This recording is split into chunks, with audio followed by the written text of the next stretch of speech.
It's the little kitty. Alright. Now here, Odin's lock. I had got some keys for one of my best padlocks. Let me try to set this up so it's not moving around on me. Okay. So what I've done here, you can look at it sideways. This is the best, or say interchangeable core, best Falcon Eagle Arrow code card. Here's all the information for this. You cut with the key loaded up into the device on the left side, as announced here. Otherwise, it would be on the right side. So I'll load the key up on this side right here instead of over there. I have two of these, and this one I think is the better one. We're going to find out. I think they both need to be calibrated. These do, if you have a problem with the floating, sometimes there's a little backlash that you got when you turn a gear one direction and you turn it the other. You got to go past a little bit further. I think I'll try to see if I can show you. This key is a 6-pin. Yeah, it's 6 pin, and it's going to be this one here. I've kind of decoded it. I used the wrong decoder the first time. This should be from tip to bow, and that's how you do best or A2 type keys. Because there is no shoulder stop, you gauge them from the tip. And so right now you have spaces 1 through 6. Who knows down the road, whenever they make hardware different, they may have 8, 9, 10. I mean, you can have several more spaces down here. But right now, the 7-pin is all they make for interchangeable core, as far as I know. I mean, I'm not an expert on them. But they do 7-pin. This one here happens to be 6-pin. And so start from the left, it is a 8-1. You can see that it's barely much of a cut. 0 is the depth on these, and then 6, 8, 3. So I'm going to see what I can do. This will cut. It may not even cut. The other thing with these are, because it's best, they can be kind of a bugger to sit flat. And so you can kind of look, if you space it on something flat, how it's going to sit. You can kind of see there's still like a little hair of a gap on that side. And it may just be, optical illusion to me. So that's the one thing about setting these up in a vise. You want the flattest part up against the vise on here. So there's that. Let me grab a key. I believe these are J Keyway. Let me see here. I still have the pins from the core I dumped. I drilled the other day and I dumped. So I'm going to try to decode those at some point. So on this here, you gauge from the stop on the end. So, and sometimes it says be sure to gauge key at back, at bottom. So, yeah, anyways, I think we're good on here. There's little intricacies with these. I do not have the correct punch for this. This, I believe, will be wider, and I think it'd be fine as a wider one. So, let me see here. And I don't remember what jaws I'm supposed to be using. Jaws B. I think I am in jaws A. So let me pull this off. Jaw A. Jaw B. And dropping parts. Maybe a second here. What did that say? Yeah. So, make sure I got the right one. Yeah. And there's a little bit of a different profile on this. Okay, so on the B, you want to use this part here. When it shows B on top, on this side here, that's what it's denoting right there. Which I'm glad I paid attention. Alrighty then. I did a video a while back showing a best being cut on the old Foley bell saw, and that works great for that. Alright, so let's see here. Holding these in place is kind of get down closer to where I'm biting into it. I'm not trying to do an M keyway on this, so I don't know what would happen with the M keyway.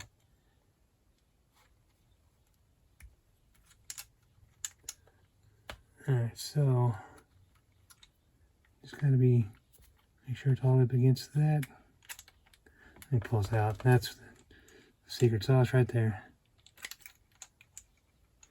Let me double check that. I'm not messing with this. So when you do that, you push that forward. Okay. There it goes.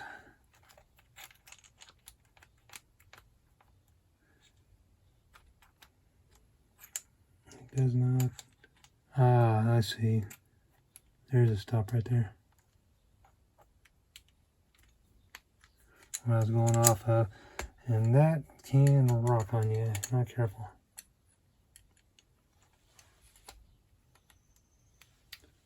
Alrighty.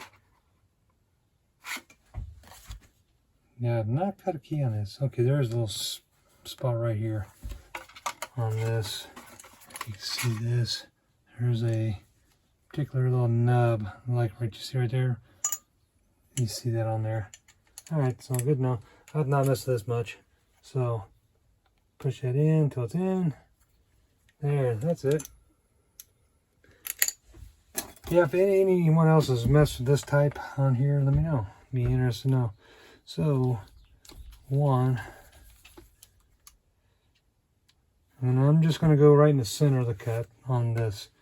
And I don't know, I didn't look up the math to figure out the geometry of this cutter, if it's too wide or too narrow. We're going to find out here in a minute. So the first cut would be 8. Put that in there. So backlash is you go past and then you go up till you start to fill the engage and you go forward again. So, alright, so this first one would be 8. Okay. That looks like it's the right depth. For that, it's probably a little wider. So I think that's the one problem that might get me. So the next cut would be is 1. And so as long as you don't go past and have to go back and forth between the gear and the thread, you won't have to worry about the backlash. So let me see. So 1. Okay, and then the next one is a 0.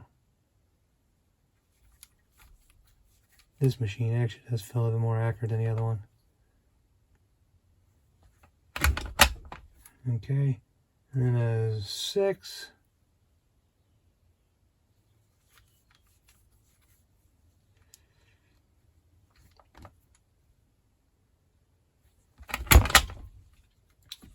And an 8.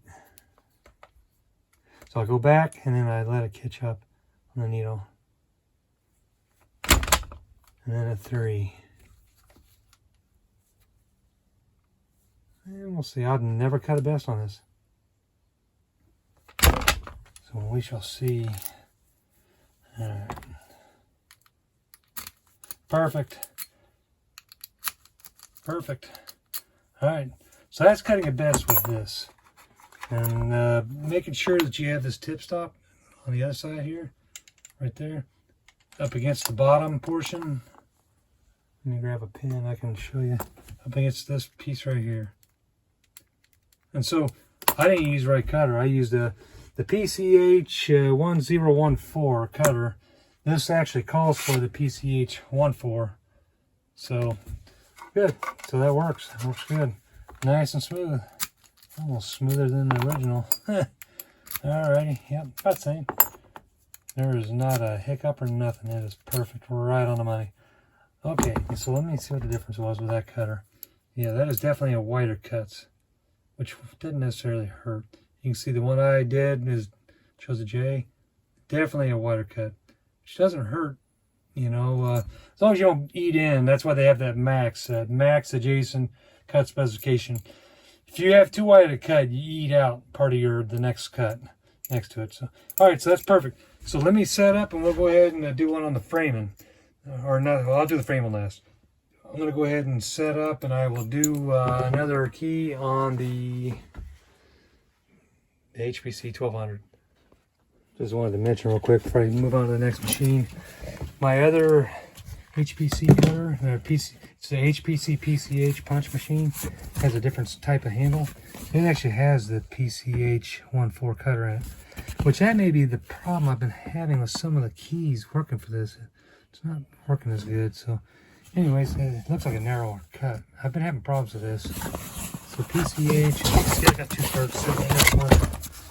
And they both say PCH 1.4. I've been having problems cutting with that. I wonder, I don't know, I have to play with it. Anyways, let me set up. I just wanted to mention that because I have, there's 3 cutters made for that PCH machine, the HPC punch machine, and let's see, the PCH 1011, the 1014, and then the PCH 14. So anyways, I'm glad I do have a third one, the cutter. I can switch them out interchangeably. All right, give me a second. I'll set up for the HPC 1200, cutting the best.